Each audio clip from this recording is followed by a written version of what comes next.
Very good morning to all of you. I'll be presenting a case on traumatic myopia. So, a 17-year-old boy had presented to our OPD department with a complaint of pain in the left eye since morning, with 4 episodes of vomiting, followed by a blunt trauma to the left eye by a stone while playing with firecrackers. The pain was constant and moderate in intensity. There was a history of redness of the eye post trauma, but there was no history of any foreign body entering the eye. There was no history of diminution of vision, no history of spectacles, no history of watering from the eye, and neither there was any history of any similar episode in the past. Coming to the examination on the first day, so on ocular examination, we saw that the findings in the right eye were completely normal, with a vision of 6.6, and the pupillary reaction was also normal. But while the left eye, the primary vision was 6.9, and on pinhole, it improved to 6.6. The lids had mild lower eyelid edema with abrasion present on it, and on the conjunctiva had circumcorneal congestion. The cornea had a linear corneal abrasion of 2 mm inside, and the limbus inside the limbus from 4 to 6 to o'clock position. The anterior chamber showed a 2 mm hyphema. The iris was normal in pattern. The pupil was a central circular reacting to light. The lens was clear, and the fundus showed a shiny reflex inferior to the macula, but rest was completely within normal limit. This is the image of the patient. We can see that there was a circumcorneal. In the first image, we can see that there's congestion and there's an abrasion present on the lower lid, which is circular. And in the other image, it is of the anterior segment. We can see that there's hyphema present around 2 mm. On second day on examining the patient, okay, so we had started the patient on Moxie and Nepafenac and given a firm iPad. On the second day, when we examined the patient, the right eye was normal as the first day, but the other eye, the left eye, the vision had dropped to 624. And it was improving till 6.6 with best corrected visual acuity of by minus 1.5 dye spherical. Over the lids, we saw that there was mild lower lid edema with the abrasion, same as the previous day. The conjunctiva had circumcorneal congestion. The cornea had a healed epithelial defect. In the anterior chamber, we saw that the hyphema had reduced to 1 mm, but it was slightly shallow. The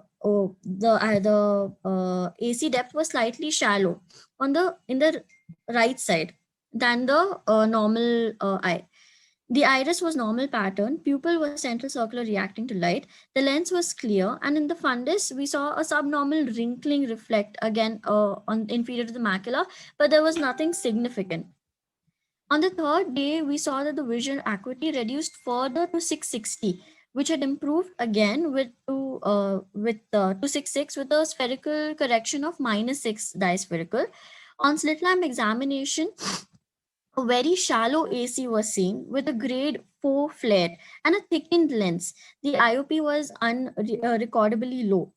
The treatment was reversed with omission of acetazolamide as he was admitted, and topical prednisolone was started along with hometropine.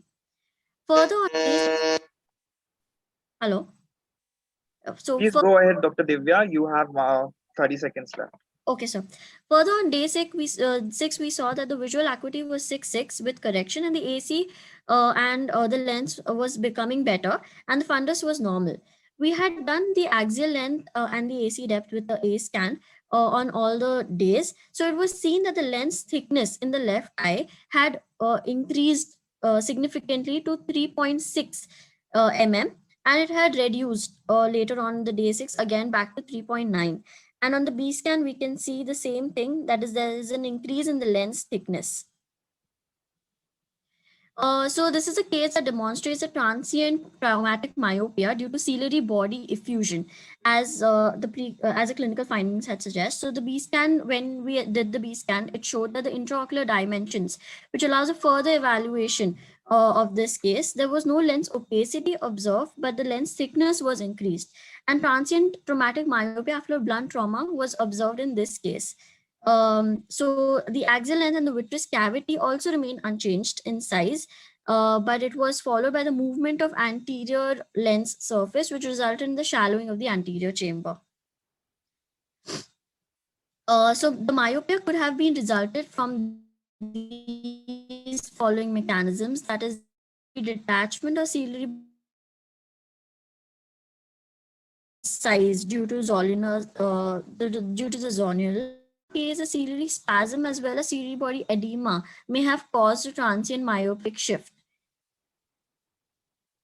We could not perform the UBM to show the evidence of ciliary body edema, but the AC depth, that is the axial length and the lens thickness on the B scan, was well seen. And transient hypotony to support the compromise of the function of the ciliary body was also seen. So we revised our treatment with cycloplegics and steroids, and the patient had improved to 6.6 immediately 3 days after treatment. Thank you.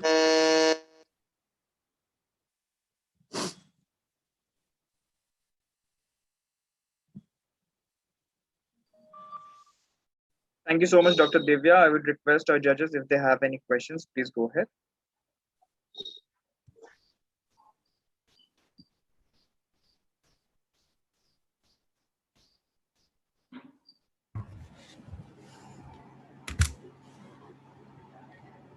Very nice case presentation, Divya. Something which we see is with drug-induced myopia also. But I think it would be nice when we present such a case to have UBM, because that's the main mechanism of myopia out here. Yes, ma'am. So at day 6, when you said his thickness had come back to normal, what was the refractive error at that point in time? Ma'am, he had come back to 6.6. His vision was 6.6. Emetropia. Yes, ma'am. Okay, that was nice.